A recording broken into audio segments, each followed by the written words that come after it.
Hi everyone, Connor Curtis here, Head of Communications of Sierra Club Canada and one of your hosts on the Environment in Canada podcast. And I'm jumping in because we don't have a full episode this week. We're doing a bunch of internal planning this week and things are really busy, and we're hoping to get back to scheduling regular episodes more regularly. But in the meantime, I did feel it was important in our sort of normal Sovereignty Saturdays time slot to share a couple of things about the news that have happened in the past week or so. So instead this week, I'm just going to read to you basically the intro of our most recent newsletter. And these are just kind of updates that help provide a picture of what's been going on. If you'd like to subscribe to our weekly newsletter, that's one way you can stay up to date with these things in text format. We have talked a lot on this series about how oil and gas interests in Canada have been working to undermine Canadian sovereignty. We've also talked about how, in fact, the new national security strategy, quote unquote, of the United States under Trump aims specifically to use corporate soft power to go after other countries' sovereignty, including Canada, and that it specifically calls out the oil and gas sector as a means of doing that. So today's newsletter that I'm going to read out really is a collection of news stories and points that kind of follow up on previous content that we've put out talking about that issue. And you can go to a link in the description and find out more about those individual stories if you'd like. So if Trump invades Greenland, we can expect oil and gas interests based in Canada, quote unquote, to side with Trump and to tell Canada to keep quiet. Oil tycoons in Canada are already apparently happy to help Trump develop oil in Venezuela and thus set the precedent. We will help the US violate international law. And will Venezuelans even get democracy out of it? Unlikely. Trump is looking to keep the old regime in Venezuela in place under the new leadership of Delcy Rodriguez, who Trump and Big Oil replaced Nicolas Maduro with as acting president. It also turns out in the news that Alberta Premier Danielle Smith is part of a U.S. group whose leader, Louisiana Governor Landry, has been tasked by the Donald Trump administration with helping to annex Greenland. Desmog has more on that.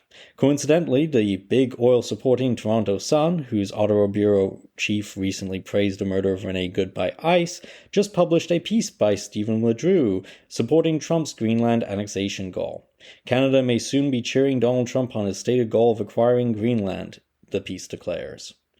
If we don't cheer, Trump may take over Newfoundland and Labrador instead, the Sun's piece goes on to threaten. And as a Newfoundlander myself, I can say that threat isn't going to be received the way the Toronto Sun thinks it's going to be received. Big oil and gas are not just seeking to erode Canadian climate policy, they are seeking to aid Trump in Canada's annexation. And I would hope that the news points that we cover in our newsletter help get across some of the ways in which that might be happening. More than that, they want us to give in and to give up allies like Greenland because Canada resisting US aggression with our international allies is big oil's worst nightmare. The few benefits of oil and gas reliance in Canada are fast disappearing and are massively outweighed by the climate costs.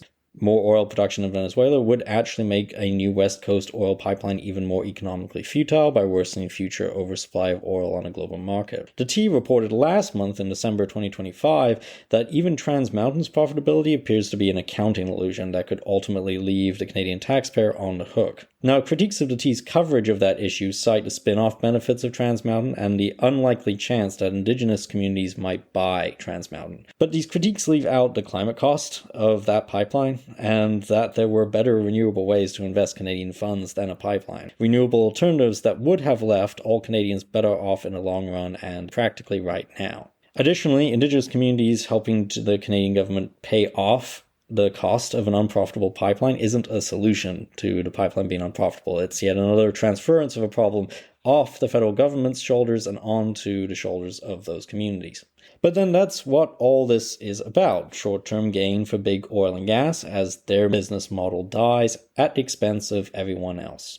Also, I want to just point out, not to be confused by Exxon's recent comments that Venezuela is an uninvestable location in terms of oil investment. Long-term development of Venezuelan oil would be difficult, but Big Oil is very much interested in exploiting Venezuela for short-term gain, and oil interests did help Trump with efforts to take over the country. What big oil means is the situation is uninvestable without massive taxpayer backing and the assurances that Venezuela will pay out to oil companies the money those companies think they're owed from previous decades. They now want both conditions met, and they will likely get those conditions met and get what they want from the US administration. For our action item this week from the newsletter, please help us prevent the federal government of Canada from removing even more accountability to the Canadian people. Under the guise of modifications to the Red Tape Reduction Act, the Canadian government is proposing to allow cabinet ministers to exempt any person or organization from any existing federal legislation except for the criminal code for any project considered to encourage innovation, competitiveness, or economic growth. You can send a message at the link in the description of this podcast. With Canadian democracy increasingly under threat from wealthy corporate interests, this removal of accountability to the Canadian public would be highly dangerous and does not match with previous government promises. So thank you so much. Please do take action at the link, and apologies we don't have a full episode really of the podcast or our Sovereignty Saturdays sub-series this week, but hopefully at least you get a sense of our newsletter. I will put a link in the description of this podcast to where you can find that newsletter written up and with all the sources for today's episode. I do recommend going and checking that out. And before we go, just a reminder that you can take action on environmental issues by visiting sierraclub.ca. We have tons of petitions, other actions and events, and regular news updates you can sign up for on the homepage. You can also find Sierra Club Canada on social media, and you can listen to the Environment in Canada podcast on the Harbinger Media Network, Spotify, Apple Podcasts, iHeartRadio, and YouTube, or wherever you get your podcasts. This podcast also airs on CKUT Broadcast Radio in Montreal 90.3 FM bi-weekly on Tuesdays 11 a.m. Eastern Time. Don't forget to click follow or subscribe to get the latest episodes from us.